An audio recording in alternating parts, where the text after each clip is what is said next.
বিসমিল্লাহির রহমানির রহিম।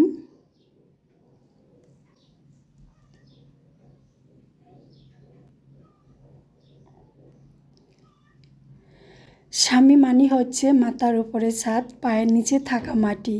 স্বামী মানি হচ্ছে চারদিক ঘেরা ভরপুর স্বপ্ন। স্বামী মানি হচ্ছে রাগ অভিমান আবেগ মিশ্রিত ভালোবাসা। স্বামী মানি হচ্ছে হাজার কষ্টে থাকার পরও ভালোবাসা দিয়ে ভরপুর রাখা। আসসালামু আলাইকুম, আমি জেসিন স্বপ্না ঢাকা থেকে বলছি। জেসিন স্বপ্না বয়লক থেকে সবাইকে আর একবার স্বাগতম। কাছে এবং দূরে, দেশে ও দেশের বাইরে যে যেখান থেকে আমার ভিডিও দেখছেন এবং দেখবেন, আশা করছি আল্লাহর রহমতে সবাই ভালো আছেন। আলহামদুলিল্লাহ, আমিও ভালো আছি। আজ আপনাদের মাঝে স্বামীর ভালোবাসার একটা পিঠার রেসিপি নিয়ে হাজির হয়েছি, ওর পছন্দ। তো এই পিঠাটা আমি কীভাবে বানাচ্ছি সেটি আমি আপনাদের সাথে শেয়ার করছি। আশা করছি আপনাদের কিছু হলেও ভালো লাগবে। এখানে আমি 1 কেজি চালের শুকনা ফাঁকি নিয়েছি।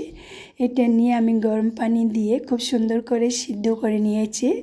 সিদ্ধ করে এখন আমি মুথে বানিয়ে আঠালোভাবে দেখছি সেটা খুব সুন্দর মতন হয়েছে কি না। তো আমি এটা একটা ব্যাটার বানিয়ে সাইড করে রেস্টে রেখে দিয়েছি। আর এখানে একটা আমি পুর বানিয়ে নিচ্ছি। আমি যে পিঠা বানাবো সেই পিঠার ভিতরে যে পুরটা দিব সেই পুরটা আমি বানিয়ে নিয়েছি। এইখানে একদম খাঁটি খেজুরের গুড়, আমার হাজব্যান্ডকে বলেছিলাম বাজার থেকে নিয়ে আসছিল, একদম খাঁটি। তো এই খাঁটি খেজুরের গুড় দিয়ে যে কোনো পিঠে আপনি বানান সেই পিঠা খেতে কিন্তু অনেক স্বাদ ও মজা হয়। আর এখানে ছিল নারকেল, তো নারকেলটা কুড়িয়ে নিয়েছিলাম। তো এখন নারকেল দিয়ে আর সেই মিঠাই দিয়ে আমি খুব সুন্দর করে একটা পুর বানিয়ে নিচ্ছি। তো পুরটা বানানোর সময় এত সুন্দর একটা ফ্লেভার আসছিল, খুব ভালো লাগছে। ফ্লেভারটা পেয়েই আমি বুঝতে পেরেছি যে এটা একদম খাঁটি খেজুরের গুড় মিঠাই। শীত চলে যাচ্ছে, আমাদের নানান ধরনের মজার মজার খাবারগুলো উঠে যাচ্ছে। তো এই খাবারগুলোকে খুব মিস করব। তো শীতের শেষ পর্যায়ে এসে ওর পছন্দের একটা পিঠা বানিয়েছি। এই পিঠার নাম ভালোবাসার পিঠা। তাই আমি ভালোবাসার পিঠাটা কীভাবে বানাচ্ছি সেটি আমি আপনাদের মাঝে শেয়ার করছি।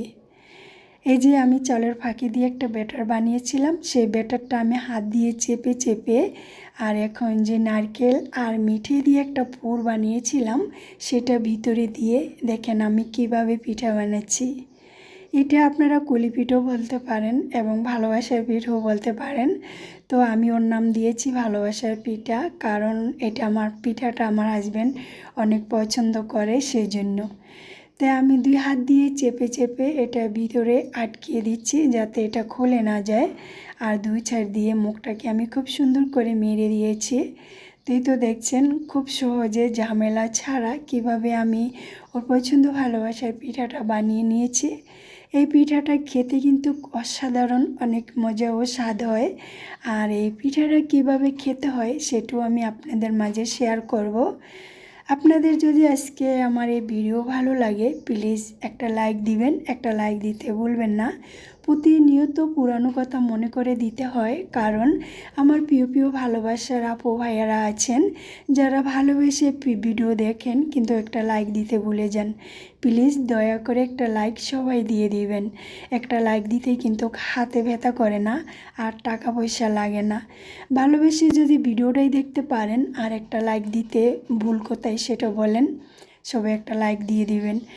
আর আজকে যদি তুমি আমার চ্যানেলে নতুন হয়ে থাকো চাইলে আমার চ্যানেলটাকে সাবস্ক্রাইব করে পাশে থাকা বেল আইকন অন করে পাশে থেকে যাবা, যাতে ভিডিও ছাড়া মাত্র নোটিফিকেশন তোমার কাছে পৌঁছে যায়। আর তুমি যদি এই কাজটা অলরেডি করে থাকো আমার পক্ষ থেকে তোমাকে অসংখ্য ধন্যবাদ। এক এক করে ওর পছন্দ ভালোবাসার পিঠাগুলো আমি বানিয়ে নিয়েছি। এখন আমি রাইস কুকারের ভিতরে সিদ্ধ দিয়ে বসিয়ে দিয়েছি।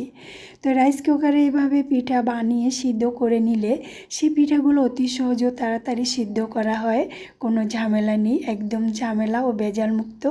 তো আমার পিঠাগুলো হাত দিয়ে চেপে চেপে দেখছি সিদ্ধ হয়েছে কি না। তো অসাধারণ, খুব মজাদার হয়েছে এবং সিদ্ধ হয়ে গেছে। আর এইখানে আমি সেই খেজুরের গুড় দিয়ে একটা রসালো বানিয়ে নিচ্ছি। এইটা দিয়ে যে পিঠা আমি বানিয়েছিলাম সেই পিঠাগুলা ভিজিয়ে ভিজিয়ে খাবো। ভিজিয়ে ভিজিয়ে খেতে অনেক মজা এবং স্বাদ হয়।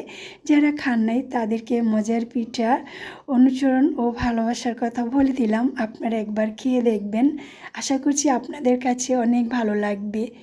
পিঠাগুলো সিদ্ধ হয়ে গেছে, এখন আমি এক এক করে পিঠাগুলো সাফ করে আপনাদেরকে দেখিয়ে দিয়েছি কতটা মজা এবং কতটা সফট এবং অসাধারণ হয়েছে। আপনারা দেখলেই বুঝতে পারবেন। আমি এক এক করে উঠিয়ে নিয়েছি, একটু ঠান্ডা করে নিয়েছি, আর এখন খাওয়ার জন্য পরিবেশন করে নিচ্ছি। তো আমার ছেলে তো খাবারের জন্য আমার পাশে গুড়গুড় করছে। এই তো আমি পরিবেশন করে নিচ্ছি, আর কিভাবে খেতে হবে সেটাও আমি আপনাদেরকে দেখিয়ে দিচ্ছি। এই যে দেখছেন একটা পিঠে আমি হাতে নিয়েছি, আর এই যে মিঠের রসালো সেটার ভিতরে এই যে ভিজিয়ে ভিজিয়ে এভাবে খেয়ে নিব। অসাধারণ, অনেক মজা ও স্বাদ ভরপুর হয়েছে। আমার প্রিয় দর্শক, প্রিয় ভাই ও বোনেরা, সবার সুস্বাস্থ্য কামনা করে আজকের মতন আমি তোমাদের কাছ থেকে বিদায় নিচ্ছি। সবাই ভালো থাকবা, সুস্থ থাকবা, আল্লাহর কাছে এই দোয়া সবসময় করি। এখন আমার ছেলে আসছে, আমার ছেলে বলছে আম্মু আমাকে একটু খাইয়ে দাও। তো আমিও খাচ্ছি, আর আমি আমার ছেলেকেও খাইয়ে দিচ্ছি। তো আমার ছেলে প্রথম খাবে না, তারপর একটু মুখে দিয়ে যখন ভালো লাগলো খেয়ে নিচ্ছে। আল্লাহ হাফিজ, আসসালামু আলাইকুম।